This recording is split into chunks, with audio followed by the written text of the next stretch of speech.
storytelling is like mad crucial and like mad important, and like I recognize that this is my telling of the story, you know, and this is like how I understand the story, but like they don't have to understand it like that, and like they have their own story, and like our stories together creates the story.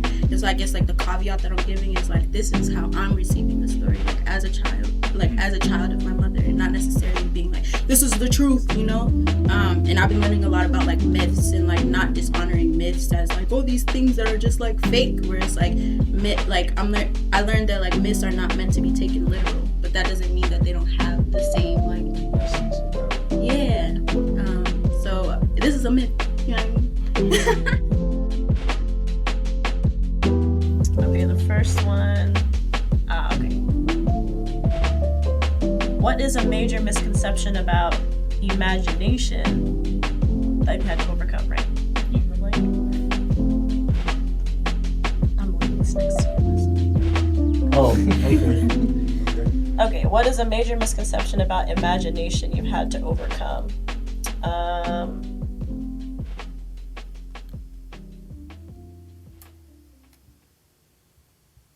I think that imagination is a practice. You know, as a kid, you can just go to the playground and it just comes to you. I think as an adult, you need to consistently exercise what it is to imagine bigger and bigger for yourself.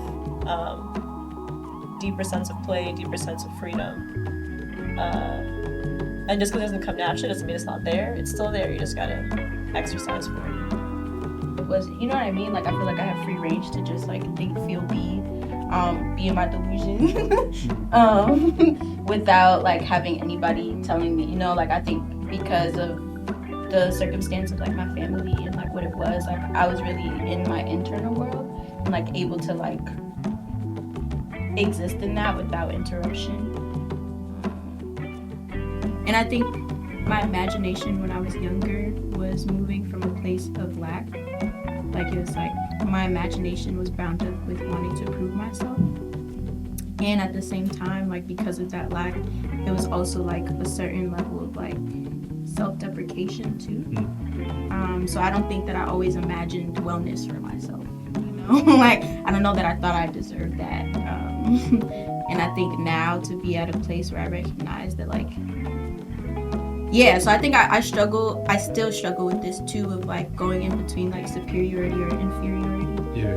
And where it's like, oh no, if I am gonna find confidence in myself, like that has to be at odds with everyone around me. Or it's like if I'm going to like not be at that, like it means that I'm like worse than everybody, you know. And so I think I'm really trying to move to a place where I'm like in the middle, where I recognize that like my relation to people doesn't have to be framed like that. Like, it doesn't have to be up or down. Like it can be a circle, you know. And so I think right now I'm learning how to like imagine myself within community and like imagine myself within like loving relationships, and imagine myself like with the love, care, and support that I need, because I know that like I can't do everything alone, and like I don't want to do everything alone. And like my ability to do things alone is not like a Tisha, look at you, you know, you can do everything by yourself. Like there's no merit in that for me anymore. So yeah, trying to have my imagination rooted in like prosperity for myself and everybody and everything, and recognizing how like when you're good, I'm good. Like when you're good, I'm good. You know, and it's like we all feed and nourish off of each other's wellness. So trying to imagine wellness for myself and everybody else too. Truthfully, I did not really imagine living past like 20. And not on some like, I just thought like, I don't know, I got health anxiety, I got all this stuff type of thing, fear. Like I was talking about apocalypse earlier. So I don't think I really allowed myself to like imagine like growing older. It just didn't feel like a luxury that I allowed myself to feel, maybe to like avoid disappointment, you know what I mean? Yeah. And at the same time, I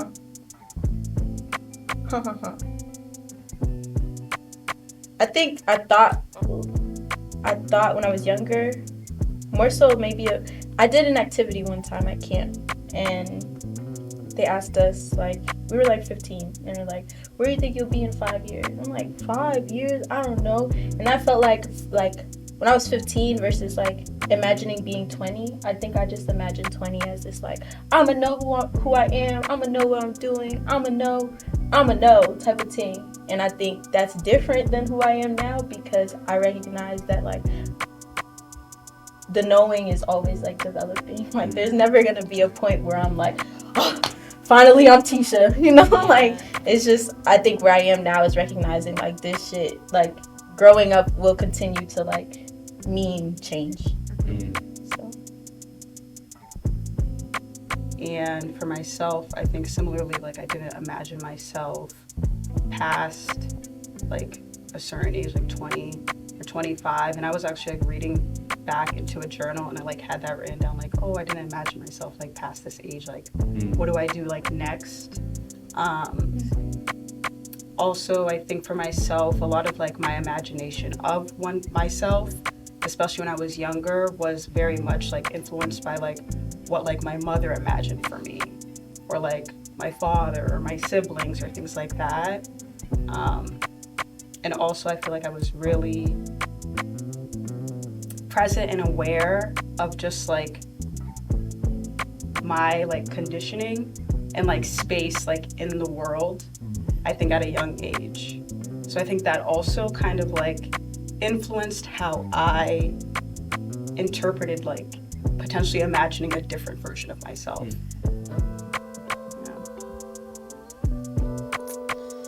Okay, my name is Larissa Marth Genitin.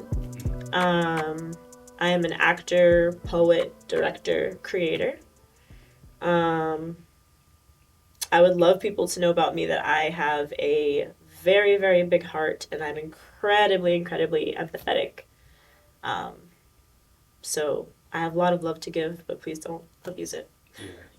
There weren't a lot of kids around, and my family, I feel like weren't really in the practice of community beyond family.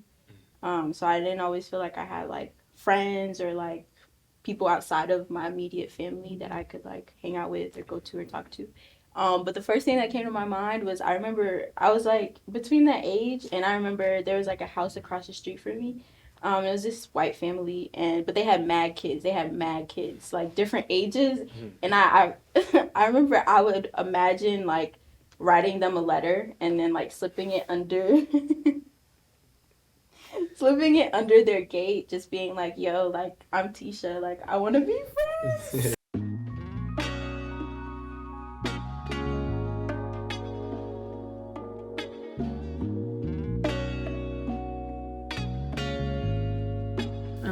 And she's from St. Thomas. I was born in St. Thomas.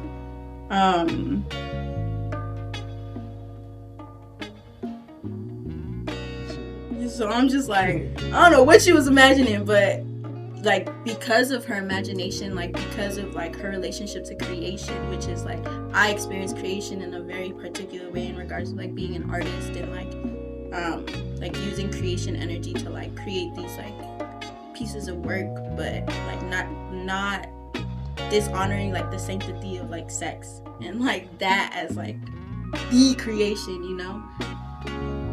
How do you show up for education? I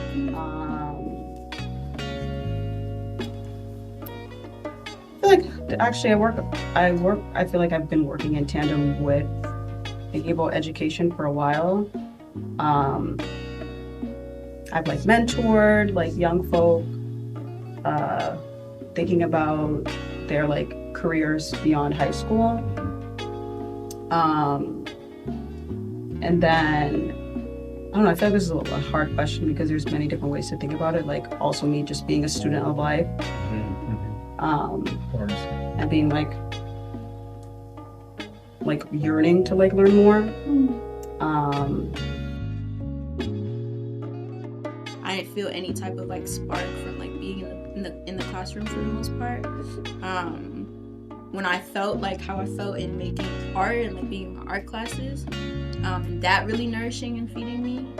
I think that's when I kind of had a shift where it's like, academia is not gonna save you, Tisha. Yeah. Okay. Yes. Okay. So yeah, as a child, as a youth, Shoot them. I feel like there's like constantly had to be imagination. I feel as though like we were talking about, and I really wanted to add on, but I don't want to step on anyone like what anyone else was saying, but like in terms of like expectations, like from a very small age of like 10 years old, like I've been given the track of like where my life is supposed to lead, and I hate that track. I think that track sucks. So You want to describe it? So the track is like engineer. yes. Yeah. So it's like boom. You know what I'm saying? Like we go on to high school, bam. We go on to college, bam. And that's another thing too. Another point a lot of people were talking about. Like when you were talking about like I never imagined myself reaching age 20. Like I never imagined myself past college. Like because all of my life was going to college. So it was like going to college, bam, meet the wife after college. You know what I'm saying? I am the doctor. Actually, it's lawyer for me. I'm the lawyer. You know what I'm saying? And then I had the kids by like 25, like 26. Then my life is raising them. Then I just be like, y'all, make me proud. I just want to work for you. Come on, man, play with it. And so like I think that sucks. Honestly, I never got access to like art classes in the schools that I went to in Boston. And so in high school, I went to like this private boarding high school. And for the first time, like I had access to art classes and like access to materials. And it was really beautiful. And like I was so grateful to like be able to like share in space with people who were also interested in art, like, and not just as like this thing to do, but like something to be in relationship with. So that was cool. And then I had amazing teachers. I had amazing teachers who like deeply cared about me and like nourished my practice and like poured a lot into me too. So it's like recognizing that sometimes being in a relation is not always about this like physical, like, oh, we're in a relation, so that means we need to like be next to each other, we need to like be in each other's face type of thing. But it's just recognizing that like that relation is already there, and so like you don't always have to nurture it in this like straight cut way. Like when you nurture your gifts, you're also nurturing other people and their gifts and blah blah blah blah blah. So super inspired by the sun and like all other elements, just always looking toward the elements to see like, and animals like other than ourselves, like to see how them niggas are surviving and functioning, because like we could take them for granted and be like, nah, we're human, so like we're so smart and we're so special and we're so cool. And also I was watching freaking, what's her name?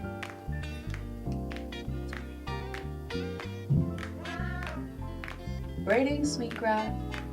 Robin Wall Kimmerer. I was watching like an interview with her. She's this indigenous person. She's a educator and scientist. Some. Just really. Yeah. But I was watching a talk, and she was talking about moss and how moss is like one of the like oldest things that has been on the earth type of thing, you know. And it's like we be talking about immortality and like survival and all this other shit, and it's like, what can moss teach us about that shit? And about like living and being alive and like, yeah, not taking the teachers that are all around us for granted. Right. Something I'm thinking about is like, I think I feel really inspired by medicine. Ooh. And I think medicine has like really like expanded my imagination. And I guess because medicine, I've always like medicine's around. Like you got Tylenol, like you got NyQuil, you got Pepto-Bismol type of thing.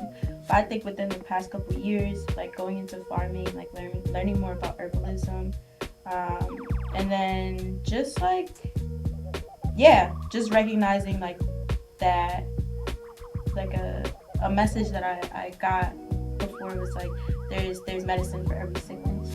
And so I think within the past like couple years, recognizing that like sickness is not just about like your physical body, like, and like sickness is not only about like not being able to function or having like just being able to think more expansively about what it means to be sick, and therefore also being like able to understand like that if we're able to identify something as a sickness, that okay, then that means like there's medicine for it. Where I think that there's a lot of literal like sicknesses that we've been taught like that there's no medicine for, but then there's also like a lot of things like that are less literal that like we're just like, no, this is just the way that it is, and like, no, you just live life like this, you know. That I'm like, because of medicine and like because of learning more about medicine, able to see that like actually like we could transmute this in some type of way, and it doesn't. I think also like moving away from like healing as this thing that is like about fixing, you know, where it's like, okay, like similar to like the message of like, yo, there's sickness with every medicine. It's also like healing is not about like fixing things, like it's about honoring things, and like once you're able to honor things, identify them, like you're also able to bring them into the light. And yeah, I feel really inspired by that. I have a lot of gratitude for my mom right now. She has a lot of love in her heart and just very supportive, and definitely shows me unconditional love on a regular basis, and I'm really thankful for that teaching. For sure.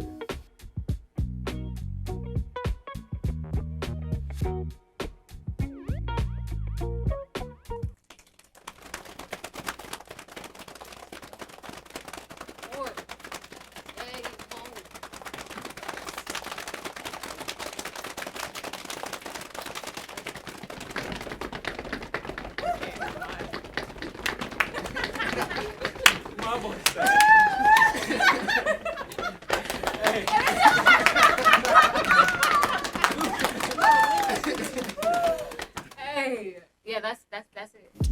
My name is Love. My craft,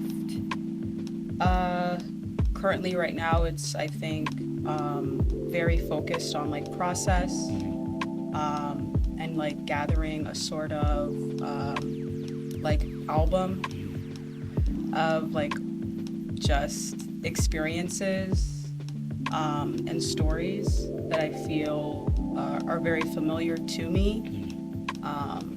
Also representative, I think, of like communities that I'm a part of, that I also want to like engage with more. So like that's, I think, where my like work is like lying most in, and like that process of like building this sort of like album or archive of things that represent a specific space that I want to be in, like internally. Yeah. Hop in whenever.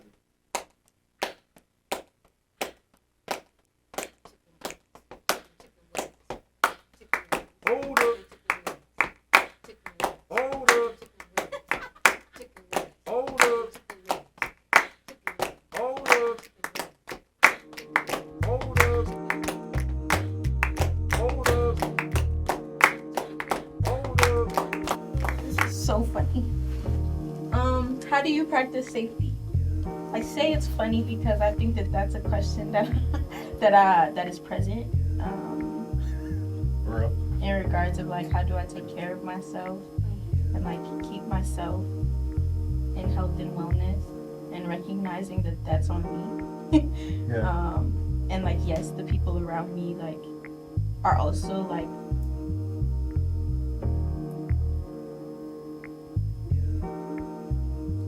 responsible for like keeping me safe, but like I can't expect like people to keep me safe and then me not like, you know, like me not think about my own safety, or like think about, you know what I mean, like expecting other people to always keep me safe, or expecting environments to always like be safe for me to be in, type of thing. And then when they aren't, like putting down like other people, or like they'll space it and like blame versus like taking accountability for like keeping myself protected. So how do I practice safety? I think honestly, my intuition. She don't be lying. She do not be lying, like, at all. How do I remember like how to be in my body because it's like safe to be here now. Yeah. And so I think painting, drawing, like meditating, yoga, farming, like helped me come back into my body. Where it's like I could start to feel again. Because in high school I was really numb. I used to like go to therapy. I cannot feel nothing. Like I don't feel anything. And it was the worst thing ever because it wasn't like I couldn't feel anything, but it was that because I had the sense that there were things that I needed to feel, but it's just like I didn't have access to like this like deep, powerful part of myself.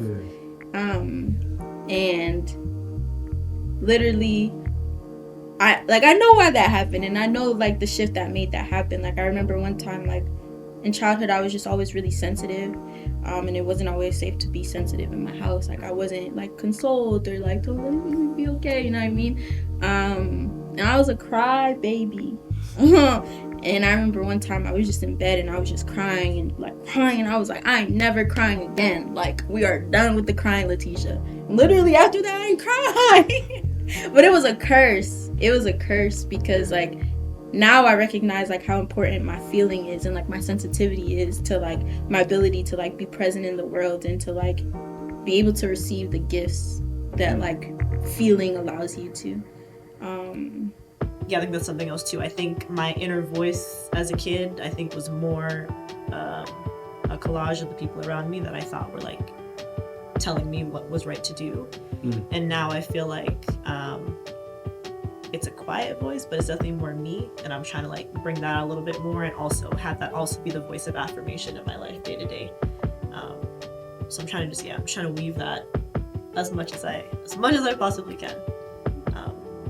But I think it is also a little bit of a scary process because I am so unfamiliar with what my voice sounds like.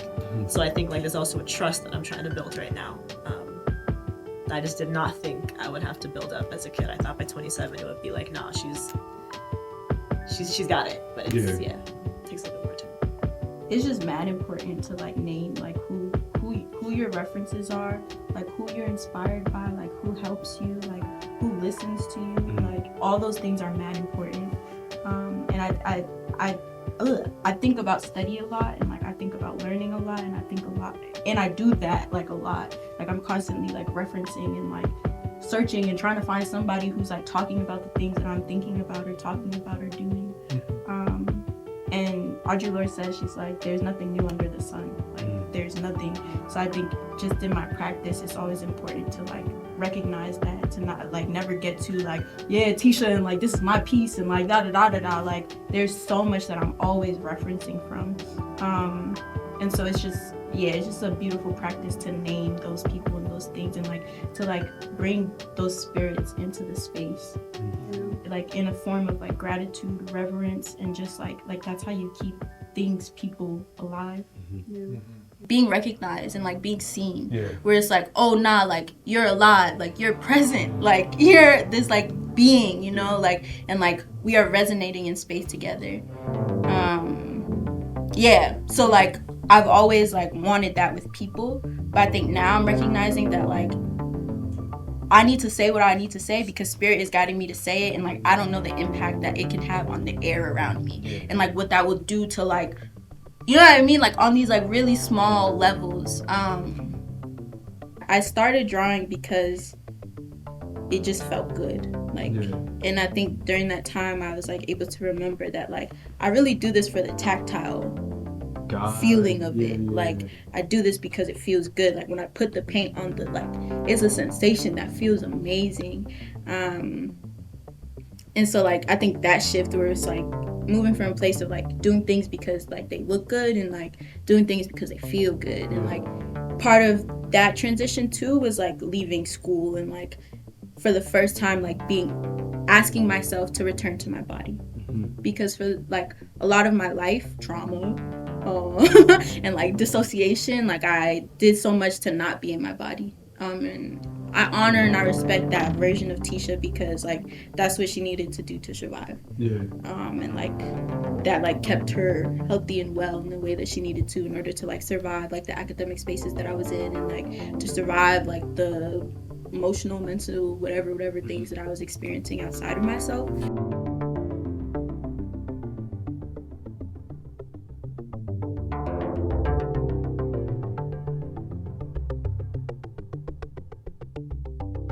Tisha. My craft. Or S. Yeah, my crafts. Visual art, birth work, farming. Yeah, and I make YouTube videos. Or I make videos and post them on YouTube.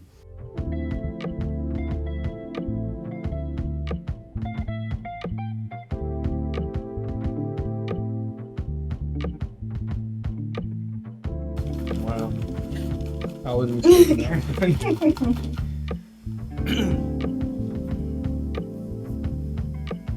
What does a world more supportive of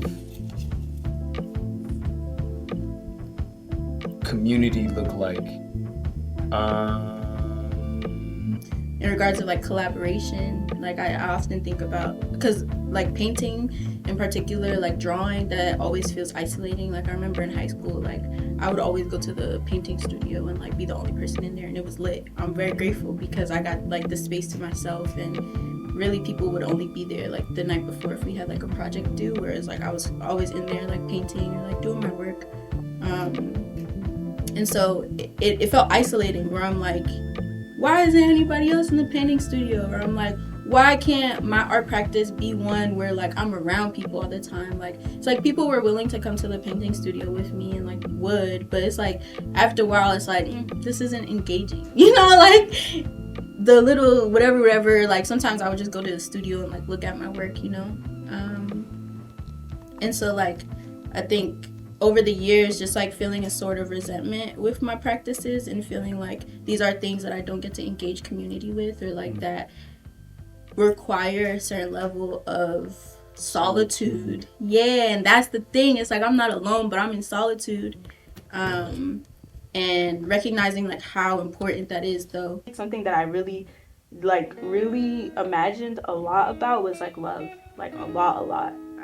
And I think it's related to what I shared about like community and like really deeply craving community. And I think I felt that same like deep craving for like romance.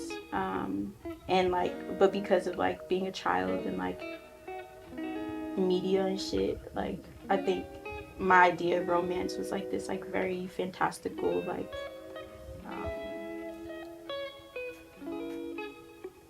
Cinderella type of thing. Yeah. I think the progression in terms of thinking or imagining oneself, at least for me, it's like been in multiple different phases. And I think like the phase before, like now, my current phase was, all right, and literally did this.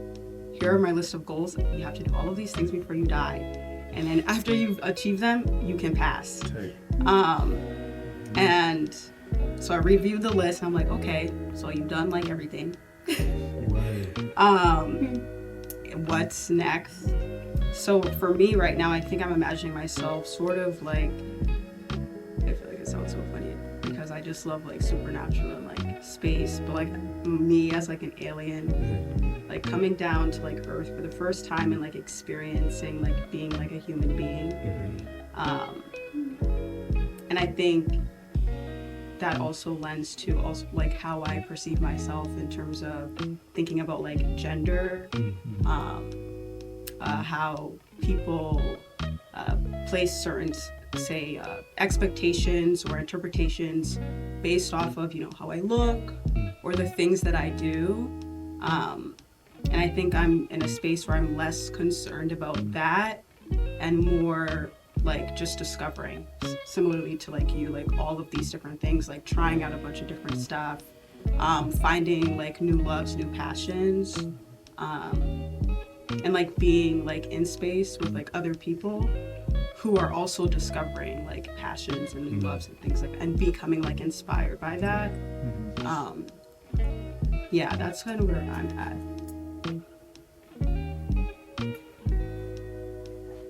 So I think I choose to make art because I recognize how valuable it is for me. Like, I know how valuable it is for my ability to feel and to see and to be present being able to like have these like objects that like, whew. I think now, so before I used to be like, I don't know that this shit is like, I'm just out here being selfish making my art, like I don't, like this is for me, like, and I was in that space, and it was important for me to be in that space, to like be selfish and be like, I'm actually not interested in like engaging liberation in a way that like is martyrdom. Like I don't want to, you know what I mean? I don't want to do that. And so for a while I was just making art and be like, I don't really care if this resonates with anybody because it's for me. Yeah. But now I'm really into archives. So like, even if nobody in this time and space now like receives my art and like is able to have like any type of or sort of relationship with it, I'm not making it for y'all necessarily, you know? In the same way that I'm like, it doesn't matter if like what I'm saying doesn't resonate with people, because you never know the impact that it can have on the air around you. It's like you never know like the impact that like this painting can have on like when it's decomposed in the dirt, in the chemistry of the dirt and the da-da-da, you know what I mean?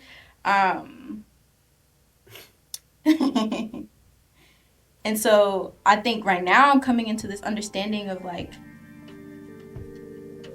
art as like vessels, like art as these things that you get to pour spirit into, and that people who come after us get to like experience and access, even if we're not here. And like that happens already, like with art, you know, like that's books, helps you remember. Like art is like this vehicle that allows you to remember. And time travel. Yeah. So I think that's why like I continue to make art, because I'm like, gotta keep the shared memory. So yeah, I'm really grateful for sustenance, for shelter, and for the ability to do the things that I love. Okay, let's see here. We got what is a character defining moment you had with Truth? You got a good one. No cap. Damn. I think I felt more in truth when I like, I think character defining moment is when I decided to like have items that link back to other people that I actively wear on a daily basis to like, both remind myself of them, like kind of act as like an active like altar to like their memory, both alive or dead. Yeah. And I think, sorry, to add on to that, this one is a ring that Shamir gave me in high school. I think he probably doesn't remember. But like, it was a ring that I was wearing like almost every day. Because that was like a really transformative time when I started college, because that's like when I was doing a lot of the things that like were like freedom to me. Like, just like, I don't gotta go home no more. I'm skateboarding. I don't even care no more. But one time, like, I dropped this ring and it got ran over and I was like, but I was like,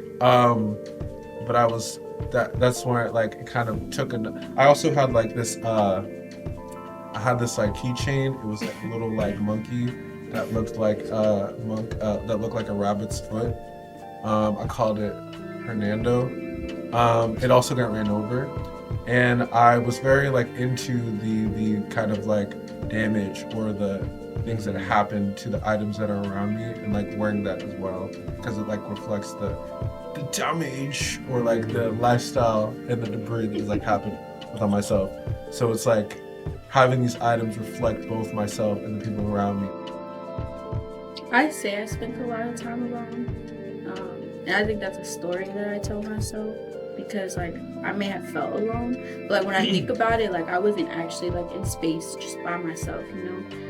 And so like I've always been physically taken care of, and like for me it's important to remember that I've always been physically taken care of and like always been like looked after.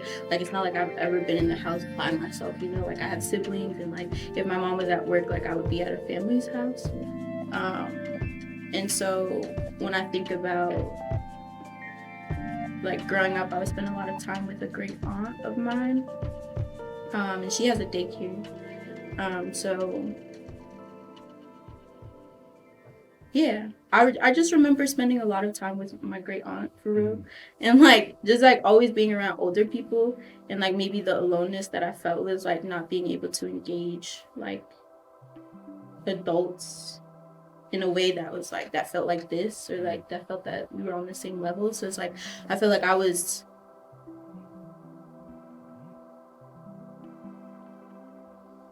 maybe I was not alone in physical space, but like alone in like a different type of space in regards of like if people are engaging through like conversation or like through da da da, like I'm not in that space. Like I'm engaging in this space as like a witness. So like I think in childhood, like I was really a witness. Like I was just like observing a lot of things, and like some things I wasn't always able to process or like understand in the moment. But I would see a lot of things. I'm like, I don't know that I was supposed to see that. Like I don't know if I was supposed to hear that, you know. So I think I spent a lot of time listening and like observing and like learning from the older people around me. I'm not sure. I think like from the outside perspective, I think I'm not sure that like my mom had room to imagine. Because of like the tactile, like very real act of like having 3 kids and like being young. Like my mom had my sister when she was 14, and me when she was 21 or something. And so like that's about the age that I am now. And I always say like, I think like through healing, like I think I always had like some frustration with my mom, and just like resentment, because I'm like, you know what I mean, like wanting her to be what I want her to be, or like, you know, like being that like stereotypical like mother figure. And I think I had a lot of resentment about like her not being as present as I would want her to be. And I think within the last couple of years, just like having this realization that like as I'm stepping into like gifts that like I'm inheriting from my family, and like inheriting from like the maternal folks in my family in regards of like healing and like nurturing and mothering, it's this recognition that like my mom was mothering in the way that she knew how, and like my mom was like experiencing magic in the way that she knew how. Hell yeah. I think, like I said, shrooms changed my whole life, my whole perspective. That also helped me get back in touch with my body and like be able to feel. Like I took shrooms for the first time and I like was crying, which I hadn't done in years, you know. And then it just like exposed me to a world where it's like the world is so beautiful. Like my breath is so beautiful. Like, you know what I mean? And so like, ask the question again. Was there a moment that you realized you could dream bigger? Yeah, so I think with shrooms it's like bigger, smaller. Like, if that makes sense. Yeah. Where it's like,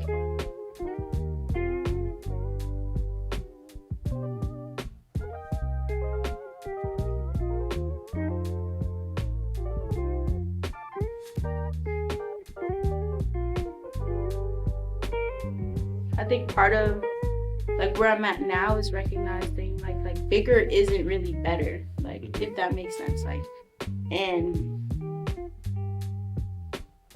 right now, like what like the dream is like housing, farmland, yeah, and like everything else is just kind of like, once I have housing, once I have farmland, like I get to like be and do as I please. Yeah. So I think like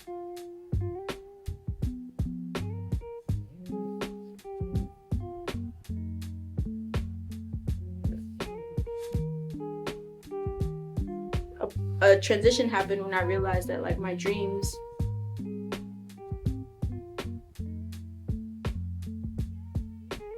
like the dream is to get to like be and like be happy and like be healthy. And it sounds corny, but it's like I don't like really feeling detached from like dreams as this like, oh, like then I'm gonna be this like, and I think it's just like ego death things where it's like it's really not about Tisha like at all.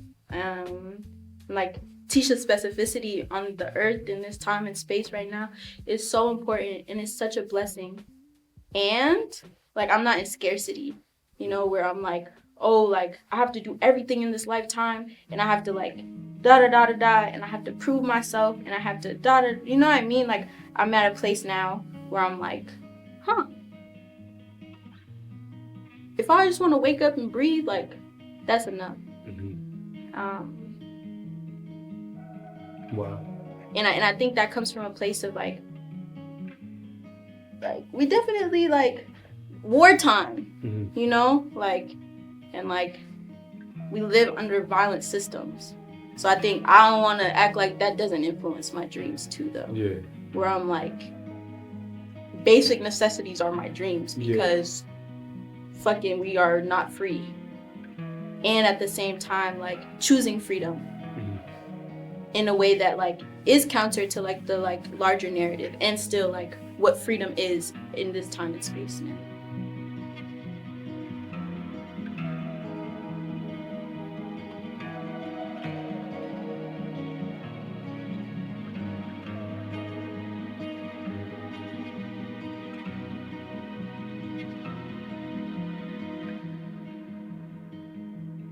None of this shit matters. Like, we're all gonna die anyway.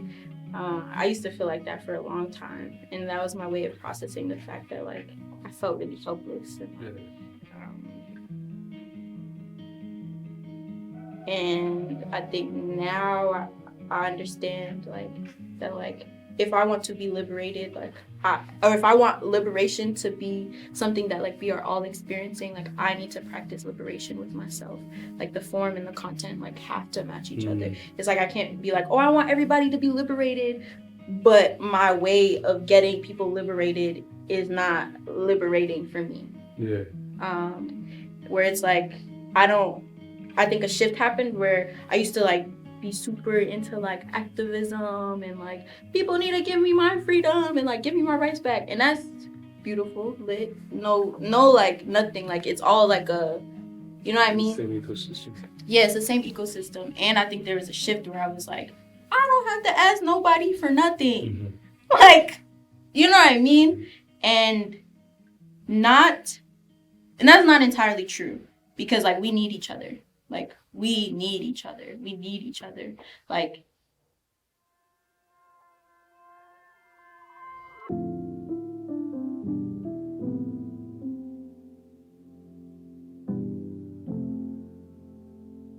we talked about like self-image. Yeah. I think some of my self-talk, I think I'm really feeling the weight of my words right now, and the way that I talk about myself and how it makes me feel in the present moment. So I think I would have twisted it just a little bit to just have more grace and more gentleness with just the process that I'm going through right now. Where there's space to do that now. If like there's specificities of like, oh, like. Yeah, I'm on a journey. I'm learning to be more graceful with myself. And I'm learning to be more comfortable in the discomfort. Yeah. And I think that it does manifest in different ways, and just being okay with it manifesting in different ways, like expecting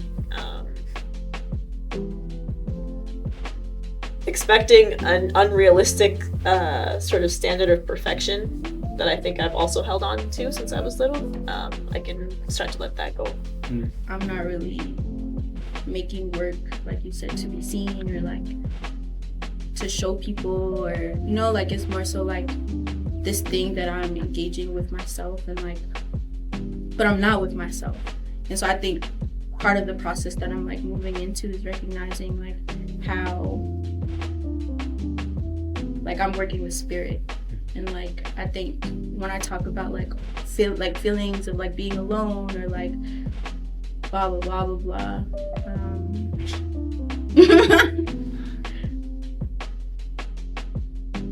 that's really not true.